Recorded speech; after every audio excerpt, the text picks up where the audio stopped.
Hello everybody, welcome back. This is JudiciousFire. I am on the iOS server. I'm going to be doing yet another video on the very interesting and multifaceted update of May 2019. We looked at the Guild Turf and the new Turf Watch system, the new Sentinels, the new Turf Watch game mode. We looked at the new Destiny 60 level system. We looked at skill level 13 and maybe which hero you want to go with first. Well, now we are on to heroes and the new hero himself, Valon. And Valon is going to be a multifaceted hero just like this update. Perfect hero for this kind of a complicated and multi-layered update. We are going to go in and take a look at him, then we're going to test him out in multiple game modes. Okay, right away, this is what I notice about him. He is going to be of the Red Warden faction. Let's back out and take a look at him. Here he is. He's of the Red Warden faction. Now, just like our last hero, Ripper, he was Red Warden as well. So what we're doing is we're getting a very attack-heavy Red Warden faction. And if you will, a very buff-heavy or support-heavy White Warden faction. And sort of a multifaceted, often in the sense of healing or survivability, Green Warden faction. And if you're running a full red team or maybe a lot of auto-proc red heroes, they're attack-centric, they're attack-oriented, and that's what Valon is. Valon, we've got him fully maxed out, breakthrough level 30, crest level 100, equipment 20, destiny 59, skill level 12. At this level, he is doing about 48,000 damage. He's doing about, 1.275. He's got about 1.275 million health. He's got a very fast attack speed. That's a very good attack speed for a hero. Somebody like a paladin's coming in at about 1,500. So a good fast attack speed. And a relatively good foot speed. The lower the number of the swinging sword, the faster the hero attacks. The higher the number of the boot, the faster the hero moves. Let's look at a little bit more. Now, I have augmented him trait-wise, and we'll look at those as well. He's got about 2,700 accuracy, 3,700 dodge, a crit rate of 1058, with a 6,200 crit damage bonus and a 500 crit resist. Now, let's look at this, just brass tacks here and get all into the minutia. He's going to deal a heck of a lot of damage. I'm going to skip over that second part and come to it last. Those who he hits are going to be petrified for 2 out of every 3 seconds. We subtract the effect from the cooldown, leaving only 1 second where he's not petrifying those that he is hitting. When the heroes that he hits take a critical hit, when that crit happens, if it does, he gets a health recovery of 30%. He heals for 30% of his maximum health, which in this case is almost 1.3 million. So he'd be getting about 400,000 health gain. He's going to gain 40% attack. He's going to get stronger and healthier when he crits. The cooldown is less than the activation time, so it's always going to be working as long as he keeps hitting people. He's got an inherent built-in 9 Scorch, which is going to give him, I believe, about 50% damage. Where's my Ronin? Sweet goodness. System, which is going to give him a 65% chance to not take any damage at all. Now, the Scorch talent does have a cooldown to it, so you can't always be rolling those dice, but it's going to be very helpful. He's got a 16% base crit rate. So basically what that means is some heroes are designed for crit, others aren't. He is a hero that, at birth, is designed for crit before you've even really begun to augment or upgrade him. His crit hits deal an extra 0.5 damage. Okay, now hold on a moment. The base attack damage of his crit is 1.5 times the total. Bleh. It is convoluted. The total attack damage is based on a 1.5 crit damage multiplier. So, long story short, if he's doing 49,000 damage as his base damage, once it goes through this cycle of multipliers, and you start to add in things like talents, or maybe like brute forces where there's extra damage applied to crits, basically you're going to be getting a few times that damage for every crit strike. Massive crits, the kind of crits that can kill a high level breakthrough hero in one shot. If we go to his insignia, I want to show you something. I always do this first thing with all of my heroes when I get a new hero. I don't want to attack. I want to go to dungeons. Go to the very first dungeon, Dungeon 1, Ordinary Dungeon. It's got a long walk before the hero engages in anything. I have an Empower insignia on Valon. Watch. Energy bar fills up. Boom. He is auto-proc. He does not have to be directly attacked, nor directly attacking in order to activate his skill. I can sit him right here on this base, and I'm about to do that. I have him only on he's the only hero on the base. He's all by himself. Let's run a J, okay? I have no idea what's going to happen. I just got him today, but let's keep him on. You see, he keeps firing and firing. Firing and firing. I want to draw your attention to something. It is the second line of his skill description. It's the one I skipped over. This is his downfall. This is his major weakness. He only attacks in a cross or X pattern. You see all those spirit mages down there? They're not taking damage. That Pumpkin Duke, he's not getting hit. The bad guys have to be within that cross section of fire, yellow, lightning, whatever you want to call it. Let's take a look at this next hit. Wasn't near Spirit Mage, wasn't near Thunder God. Now they're getting hit by all of my arrow towers, so obviously they're going down, but it is not as a result of Valon's skill activation or proc. This is a big limitation. It's the kind of limitation that, often makes or breaks a hero. He is capable of doing amazing damage, but the bad guy's got to be within that cross section. So it can make it somewhat difficult. Maybe in a Guild Wars base defense scenario, it could be very difficult defending yourself with a Valon against a human attacker. I would look, if I saw a Valon on base and I wanted to attack him first, I would look at which direction he's pointing. And I would know that he attacks north, south, east, and west. So I could attack northeast, southeast, northwest, southwest, any angle other than that 90 degree. Any 45 degree angle within that attack zone. So that is a big limitation. Let me show you another one.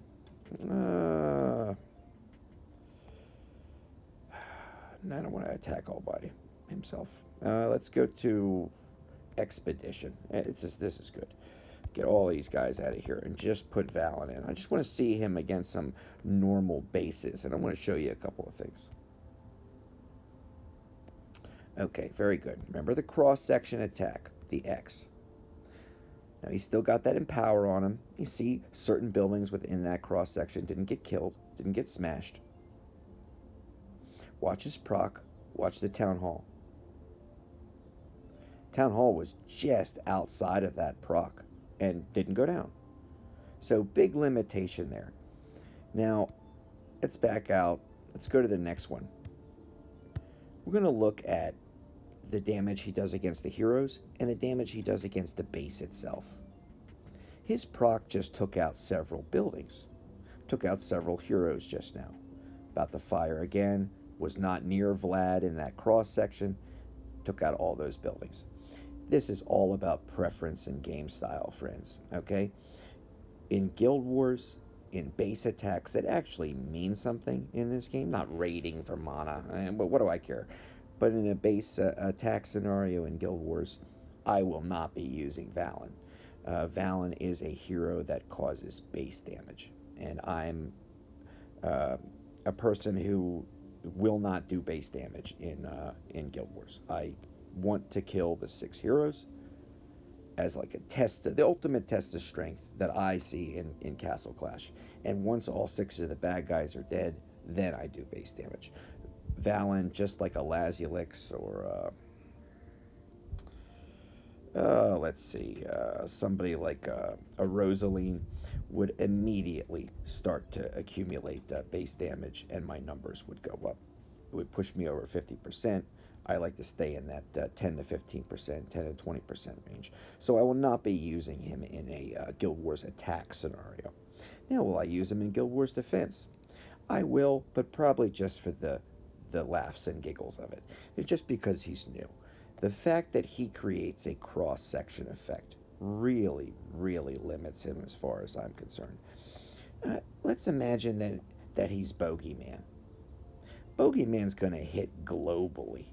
Any 5 heroes that come onto that board are going to get hit on the head so hard that unless they have a damage cap or some kind of massive damage reduction, they're dead. That's not going to happen with Valon. You got to be right in front, aside, behind, or this side. If I wanted to attack, I would grab this G, I would come right up the side here. Boom. Take him out. He is, I don't know how useful he's going to be in those kinds of game modes. Time will tell. I'm not too optimistic because of those limitations that I've just mentioned. Now he is auto proc. That's fantastic. But auto proc in the sense of like a Mahatma is auto proc. Mahatma, she'll keep firing off, but unless you're right next to her, you're not going to take any damage. So it kind of defeats the purpose of being auto proc. She'd be firing at you anyway if you're right next to her. Well, it's kind of like Valon. Although his cross section is tremendous in terms of its length, it is not tremendous in terms of its width. So you got to be within that zone for his auto proc to even get you. And if you are in that zone, he's probably about to hit you anyway. So it's limited use in terms of the auto proc ability. Let's go back here. The crit striking ability. Now, I run crit on 2 heroes, and 2 heroes only. And that is currently, excuse me, I'm going to take that back. I run crit on 3 heroes. Dove, primarily. She is a striker. She's not a damage dealer, she's a striker. I use her primarily for Guild Wars attacks. And I wanted to give her the ability to take out breakthrough level 30 heroes and do so with a massive crit strike. Where is she? Okay, so she's running a crit level of 1288. That's before insignia augmentation of any kind. And sometimes I'll run a sharpen on her just to get that up even higher. I run crit on Levanica. I use him in Guild Wars attacks as a crit striker. Not a damage dealer, a striker. He is not quite as gifted in critical striking as a Dove, so he's number 2. The only other person I run crit on is Little Nick. And Little Nick, because, he gets his massive crit boost. Other heroes do as well.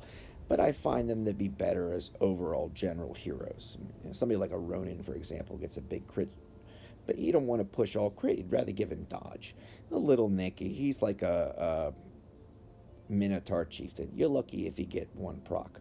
So make that 1 proc count. And I gave him massive crit, just for fun. As far as this guy goes, Valon, he is as designed for crit as any hero that we've really seen in this game. So thereby, let's move on to his equipment and traits. I have given him a mix of crit, 4 of these 6 are crit, and 2 dodge. I figured I'm going to get his crit up to get his natural base level crit up to over 1,000. At about 1,000, it's very, very reliable. Okay, I've tried this for months and months and months on somebody like Dove. It's very reliable. It isn't at 800. But by 1,000, you've got a very reliable crit strike. So I got him up to natural over 1,000. Now, on his enchantment, I would probably go with a victory lunge. There's nothing that is going to give him a better chance of critting or causing crit damage where enchantments are concerned. So you can only get his attack up. Now, this attack reduction against the enemy is great with energy sap, sure. That's probably number 2. But to give him the chance to reflect damage and to do 25% extra attack, I think in this case is very helpful. I've done a couple of these. I never do many. It's just like with rolling for this hero. I didn't just sit down for an hour and just spam gem rolls. I do like 10 to 15. And then I walk away. I shut off the app. I take 10 minutes. I do a couple of game modes. I restart, I back out, come back a couple of minutes later. I feel like it's not a superstition, it's more just like boom, victory lunge. It's more just like a resting period for the game. If it isn't coming in 10-15, it's not coming in that session. You gotta let the thing rest. So, okay, we got a victory lunge, 25% attack damage, and a nice reflect on the man. That's great. Okay, so very happy there. Got some crit on him, got a little bit of dodge. Jump back again, we're 3,700 dodge, with a crit that, unaugmented by talent or insignia, is already at 1058, which is very reliable. Back to Crest. I'll go to talent last. Back to Crest. Still calling him Crest. Insignia. For the auto proc ability, you want to use Empower. Okay, I'll use that many a time. If you want to give him, and it might be a good talent, once you get his skin, have a second talent, but Wicked Armor is always great for getting the attack up and to limiting the reflect damage that he takes. In today's game, that's very, very important. So I'd also recommend Wicked Armor in some sort of form as an option to use. Now we keep going on. Wouldn't be my first choice, but I would say top 5 or 6. He's somebody who regains health whenever he crit strikes during that process of critting. This is going to give him the ability to double that healing, get a healing pet on him. I mean, the darn guy could probably, it would be difficult to kill him with that many heals going on. He has no natural stun ability, stun invulnerability. So if you're running him with like a dungeon scenario, there's a lot of stun towers, something like an Iron Will could be very good, but again, it would only be in my, the lower tier of my top 10. Boom. Okay. Brute Force is made for critical ability, critical striking. It's going to naturally just increase his damage by 70%. It's like a war god almost. But the crit hits that he delivers are going to deal an extra 1 damage. So all of those multipliers that we looked at in his skill, now we get to add another 1 to that multiplier. It's not going to double it. It goes into this very convoluted multiplicity, but it ends up coming out to be a heck of a lot more crit strike damage. And because you're doing more attack, that base crit is going to help you in terms of the crit strike damage that is accumulated through that process. So this could be a great talent. And also a great insignia to try. Where were we? We move on. Let me make sure there aren't any more. There's not really any more other than... Here's another one. Sharpen, very few heroes, if any, and probably nobody, I would recommend putting Sharpen on as a main talent. I do run it as an insignia on Dove, sometimes Lava. I will as well on this man. It's going to increase his crit rate by 30%. Well, we're already at 1058. So you add another 300 something on there, and we're coming around 1400 crit rate ability just by using this Sharpen Insignia. Wow. It's adding 6359 base damage, 44,000 health, and increasing my accuracy in battle by 20%. Now, this man is not a sniper, only attacks in that X pattern. So it is important to keep in mind how effective accuracy is. I think it would be one of the things that would be less important. That's great on snipers. It's great really on anybody, yes. But with this guy, anybody in that blast zone is pretty much going to get hit. So I went with mostly crit and some dodge. Keep him alive long enough that he can crit. As far as his... Before I forget, let me change this and put this back to an empower for right now. Okay, as far as his talent is concerned, again, I would go with either a brute force, maybe a sharpen. You can never go wrong with something like a sacred light if you want to keep him alive. This is a defensive game now. What good is a crit ability or damage dealing ability if the guy's dead? But as far as the talent is concerned, we've got this brand new talent, and it's almost as if, and IGG has done this, they release a talent or an enchantment and some way of augmenting your hero alongside a hero, and they seem almost tailor-made for one another. Mahatma came out at the same time as Zealous Drive, if you will, so... we've got Vigorous Fury. This is the new talent. I got this out of a level 5 talent box. It is available through the level 5 talent box system. The Vigorous Fury is going to raise your total health pool by 120%. He's going to have a lot more health. Be more vigorous, if you will. Okay? It's going to raise his crit rate by 80%. Pause on that last part. With that sharpen, it was already 30. All right, but we took that off. Let's just leave the 80. Let's just say 80. That'd be about 800. So we would go up to about 1800 crit. 1850, 1875. It's going to last for 2.5 seconds with a cooldown of 2 seconds. So the activation is longer than the cooldown. Now, that means it's, barring a millisecond of internalized reset time, you've got total activation and constant activation. A Vigorous Fury is for somebody who's critting. I really believe that about the new talent. You would not get the benefits of this if the hero is not critting. So, someone who is designed for crit, who you have also augmented trait-wise to give the high chance or likelihood to crit. There is one small drawback to this, and this is only going to happen. You always get the health boost, but the crit 80% increase is only going to happen if your hero has more than 45% of their health remaining. So they got to be strong and they got to be healthy for this to activate. I think that's fantastic. New talent came out last month, Stealth. Stealth requires your heroes to be weak. Stealth requires your heroes to be near death before it even activates. If you have strong, healthy heroes, you have no talent at all with Stealth. I don't run Stealth on a single hero.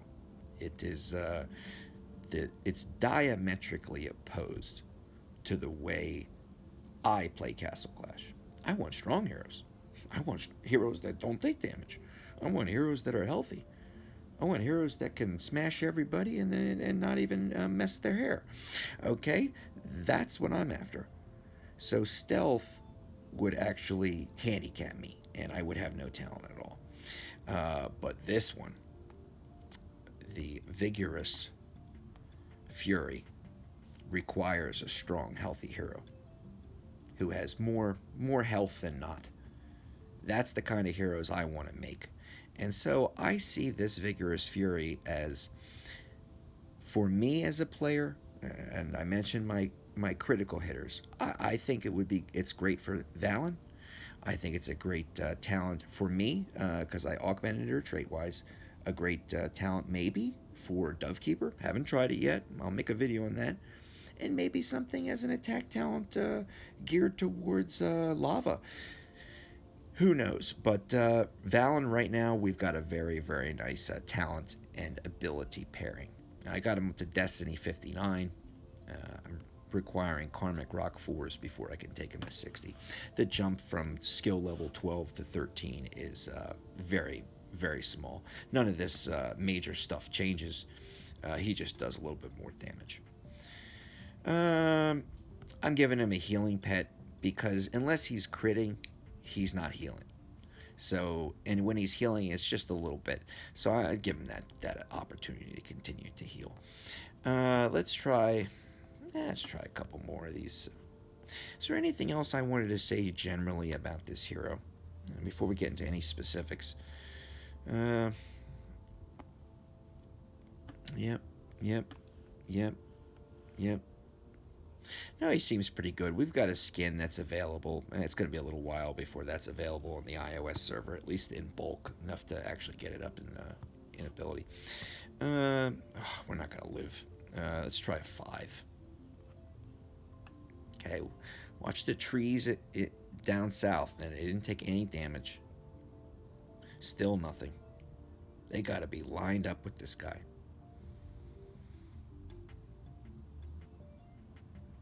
You can see the new effect. This is part of the upgrade. That flowing yellow, billowing circumference of light. That's coming from the town hall. That's your hero building skin effect. The only building that is affected by a building skill ability has always just been your town hall. That's it. So if you choose it to do damage or to slow down the enemy, it's just coming from your town hall. And the moment that any of today's heroes approach your town hall, it's smashed to bits. Base made of sand, but heroes made of steel. It's a horrific balance in this game. They need to make bases that are. They have to. If I had my say, I know it's not popular, but if I had my say, they would do bases that are just as strong as our heroes, and that means unless you attack the heroes first, you're gonna get killed. That's the kind of Castle Clash I would love to play, where you got to take out the heroes first before you even worry about these bases.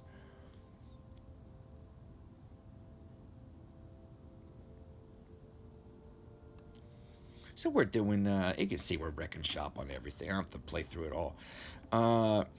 Let's see. I probably wouldn't use him for lava. He's not a DPS hero in that sense. I probably wouldn't use him for, like something like an IS4. He's so many better global attackers that, would do a fantastic job. He'd be great in something like a Labyrinth where he's firing forward. Also, Lost Battlefield, where he's firing forward, and you know he's going to hit everybody in front of him, just like a Mahatma would. I think Arena, he'd be quite good. He could hit guys in the front. He could hit guys above or below in those different lanes. So, anybody where he's facing them square on, that's pretty good. Dungeons, I have no idea how he would. He's going to get all stunned up in dungeons. Let's see here. Give him a Iron Will. Go into dungeons. Let's go to Insane 410. See how he does.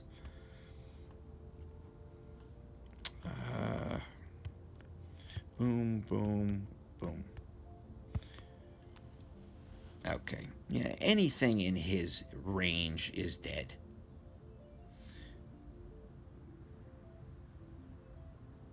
Now that Iron Will's going to wear off pretty soon, and he's going to get all stunned up, which is unfortunate. See how he does with this Atlantic Core. No, obviously, there's no issue there.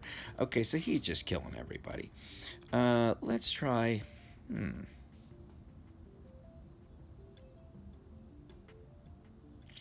Buy magic. Where's my man? There he is. Put him in here. Let's pair him up with PD. Both red. But I gotta change this PD. I just did Archdemon. I got second place, but that's just for today. Let's see here. I want to try... He's gonna get all stunned up too. Let's try Revite. So he goes off immediately. And he's gonna be a huge mess. Let's try him with this. Alright, let's try 7-10. Just see how long they last. These just the two of them. Alright. Let's go freeze.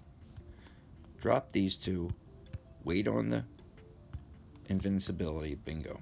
Get a couple extra. Oh, PD's already dead. But Valon's still kicking. He's dead. Okay, so you can't make a one-man army out of them, but I didn't think so. He's not that kind of a hero. He's not...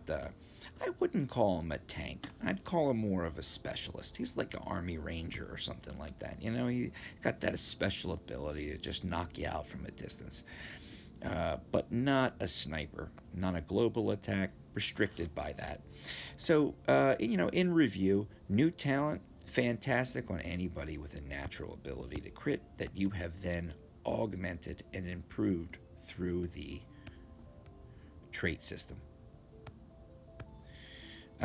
Hero, incredible damage dealer, auto proc, that's fantastic, but very, very limited by his X-shaped attack pattern.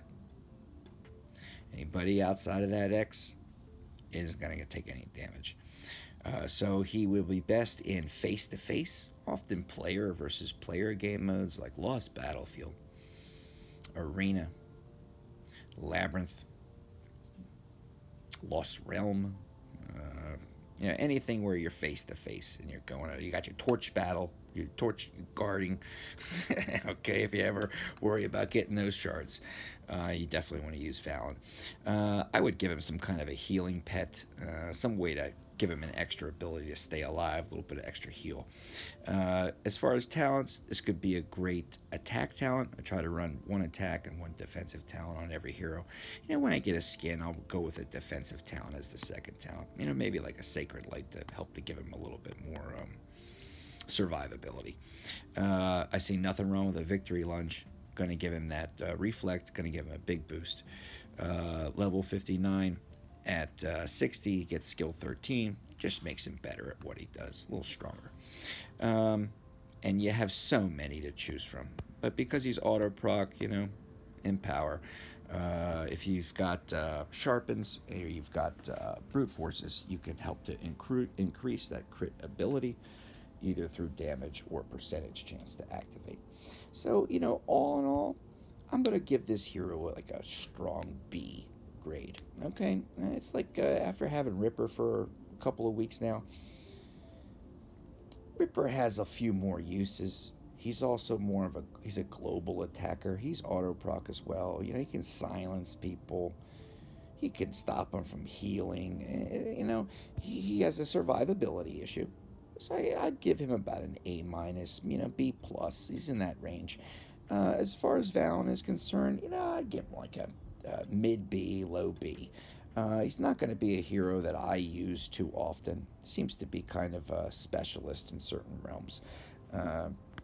But you know, certainly an interesting hero nonetheless. I'm not going to put him up on my main A team. He's not going to be replacing, you know, Lava or Dove or Laz or any of those folks. It's going to be a little while till that happens. But you know, as far as heroes goes, he's a definitely above average.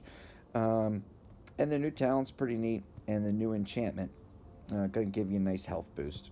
Going to give you a nice ability to survive in combat. Give you a nice damage reduction. I was thinking about putting it on Walla Walla. Maybe that's another video. All right, everybody. Thanks for tuning in. A little bit of Valon gameplay. I'll try them out in different modes throughout the upcoming videos.